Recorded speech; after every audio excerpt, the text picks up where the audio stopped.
Hey guys, Steven here back with another video, and today I'm going to show you my most used Photoshop editing technique, and that's motion blur. Motion blur has helped me a lot when it comes to concert photos, when it comes to turning a basic photo into something that looks really cool.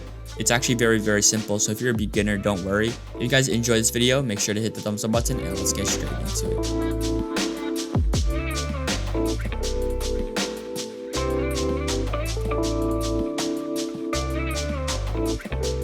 So right here we're in Photoshop. I'm going to show you three different versions of this effect that you can do.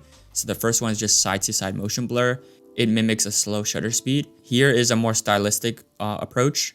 It kind of reminds me of like the Avengers, but typically this looks better with like skylines and cityscapes. And the last one right here is radial blur, and it mimics a slow shutter speed as well. I probably use this one the most. So I'm going to start with the original image, which is this. I couldn't find an image where there was a car just on its side like this without the motion blur. So I guess we're just going to have to work with this. So this has a little bit motion blur already. So this is probably shot in camera. The first thing you want to do is duplicate this layer. So press Ctrl J while selecting the layer. You want to go to Filter, Blur, Motion Blur, and you want to set the angle as 180. So you can see right there, it goes side to side. You want to increase the distance all the way if that's the effect you want to create. The greater the distance, the greater the motion blur. Now we're going to select on the eraser tool right here. You want to make sure you're on soft round, and you want to make the hardness 0 and the size pretty big, about the size of the car. Now you want to lower the opacity so you can actually see the car, and you literally just want to go over the car slightly. And then there, that's the effect. The only thing is, it's sort of faded and it doesn't really match the colors of the original image. You can see the red in the motion blur is really dull. So if you can show it before and after right here. So what you can do is you can just press on vibrance, increase it all the way, and apply it just to the motion blur layer. So you want to create a clipping mask. And I'm also going to increase the contrast. So you can erase any other parts like this part. I think it's important that there's a light there. And I'm just going to erase sort of like the bottom parts.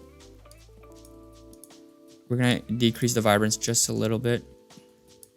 And so there you go. That's how you create the first one. I like to use this a lot when it comes to moving objects, obviously.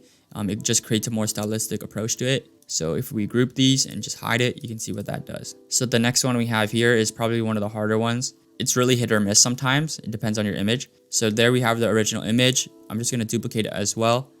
We're going to go to Filter, Motion Blur. But instead of 0 or 180, we want to do 90. So right here you can see it's super faded. So we're going to have to apply the saturation and contrast to this as well. So I'm going to apply the contrast to this and the saturation to this. And I'm going to highlight all these and press Ctrl E to merge them. So right now we have the motion blur and we have the original layer. So the first thing we're going to do is just erase up to the point where the buildings start, because we're not going to really need the bottom to be motion blurred. That doesn't make any sense. You can do this if you wanted to, but to make it a little bit better, you can choose specifically what building you want the motion blur to come out of. And usually I would choose the bigger buildings. So what you can do is select the rectangular marquee tool and just select the parts you don't want.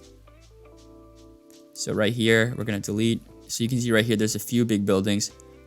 But I'm just going to delete some of them. So like this one, there's nothing here really. There and there. You could be more exact, obviously, but there's no reason because this isn't really realistic anyways. The last thing we're going to do, we're just going to slightly erase the bottom portion. And we're going to erase just random areas in this motion blur. So like right here, in the middle, here. Just so it looks a bit better. So everything isn't so unified. And the last thing I'm going to do is increase the vibrance. Much more. Add contrast so like the whole photo is unified and has the same contrast levels. And yeah, that's about it for this one. Not so hard. You can just see the top is a little bit too harsh. Like it doesn't really fade out or fade in. So you can just erase the top a little bit like that. So yeah, that's how you do that effect. The last effect is very similar to the first effect. You're just going to duplicate it, We're gonna go to blur, radial blur, and you can choose zoom or spin. So zoom is just a zoom, and spin basically makes the motion blur go circular. In some scenarios, this is better, but typically I just use zoom because it looks more realistic. We're gonna set the quality as best, and you can actually select where the blur comes in. So if you just set it in the middle right here, just the middle of the image will get blurred. So I'm gonna try to line it up with this part, so slightly right. So you can see here, now it's super blurry, so we can just erase this part. I think I lined it up pretty good. I'm just gonna erase toward the left side just because I want some of the back to be in focus.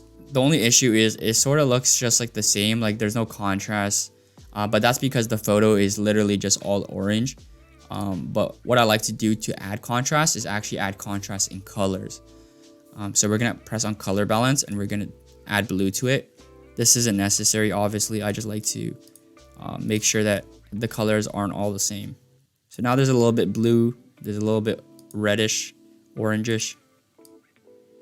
Didn't really make it that much better. I'm also gonna use curves. But yeah, I could have chose a better image for this, but I wanted to do this for the subway because I've seen this a lot for the subway. So yeah, if you guys enjoyed this video, make sure to hit the thumbs up button and let me know what other videos you want.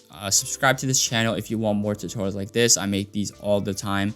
I have a playlist of Photoshop tutorials if you want to check that in the description. My name is Steven, and I'll see you in the next one.